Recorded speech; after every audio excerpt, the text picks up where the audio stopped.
فراق میں ہے، ادھر مسلمہ کذاب ہے، ادھر اسود انسی ہے، شجاع عورت ہے، یہ سب نبوت کے دعوے کر چکے ہیں۔ طلحہ اسدی ہے، یہ سب جو ہے اسلام کو کھوکھلا کرنے کے لیے نبی بننے کے 4 آدمیوں نے دعوے کر دیے ہیں، اور جو ہے نئے نئے لوگ اسلام سے پھر کے مرتد ہو گئے ہیں۔ کسی نے زکوٰۃ کا انکار کر دیا ہے، غسان کا گورنر مدینے پہ حملہ کرنے کی سوچ رہا ہے۔ ان حالات میں اللہ کے رسول کا دفن کفن باقی ہے۔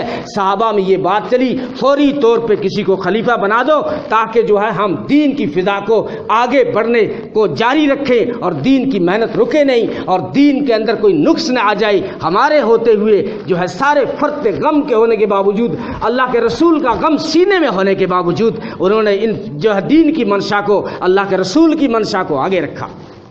وہاں بات حضرت سعد بن عبادہ نے چھیڑی، اپنا گھر تھا، اپنی بیٹھک تھی، کہا خلیفہ انصار میں سے ہو، میری رائے ہے خلیفہ انصار میں سے ہو، کیونکہ انصار نے میں بہت قربانیاں دی ہیں۔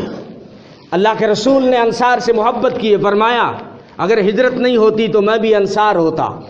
فرمایا ایک طرف لوگ چلیں دوسری طرف انصار چلیں تو محمد تو انصار کے ساتھ چلے گا۔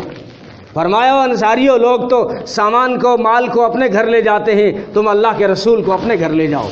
یہ انصار تھے، تو ان کی بات بھی کوئی غلط نہیں تھی، لیکن جب انہوں نے یہ بات کہی تو ایک شخص نے کہا کہ اگر ہم انصار میں سے خلیفہ بنائیں گے تو مہاجر نہیں مانیں گے، مہاجر نہیں مانیں گے۔ تو دوسرا بولا مہاجر نہیں مانیں گے تو ہم انہیں تلوار سے ٹھیک کر دیں گے۔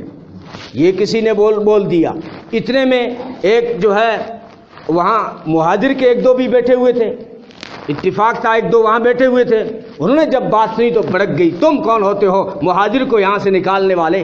ارے مہاجروں کی برکت سے تمہیں اسلام ملا، مہاجروں کی برکت سے تمہیں ایمان ملا، تم مہاجروں کو نکالنے کی باتیں کر رہے ہو۔ بات جب زیادہ گرم ہو گئی تو اس مجلس سے حضرت مغیرہ بن شعبہ اٹھے اور دوڑتے ہوئے جا کے مسجد نبوی میں، وہاں پر جو ہے حضرت ابوبکر ابھی تقریر کر رہے تھے، عمر کو بٹھا دیا تھا اور کہا تھا عمر ان اللہ عمر محمدا صلی اللہ علیہ وسلم وابقى حتى اقام دین اللہ واظہر امر اللہ وبلغ رسالۃ اللہ وجاہد فی سبیل اللہ ثم توفاہ اللہ علی ذلک وقد ترککم علی الطریقہ فإن منکم اللہ ربہ فهو حی لا يموت ومن كان يعبد محمدا ويذعنه الہا فإن الہہ قد مات۔ اے عمر، اللہ نے اپنے محبوب کو کچھ مشن دے کے بھیجا تھا، وہ مشن پورے ہو گئے سارے، تبلیغ کا مشن، رسالت کا مشن، جہاد کا مشن، دین کے پہنچانے کا مشن، یہ سارے مشن پورے ہو چکے ہیں۔ اب جو ہے اللہ نے اپنے محبوب کو یہیں پر وفات دے دی ہے،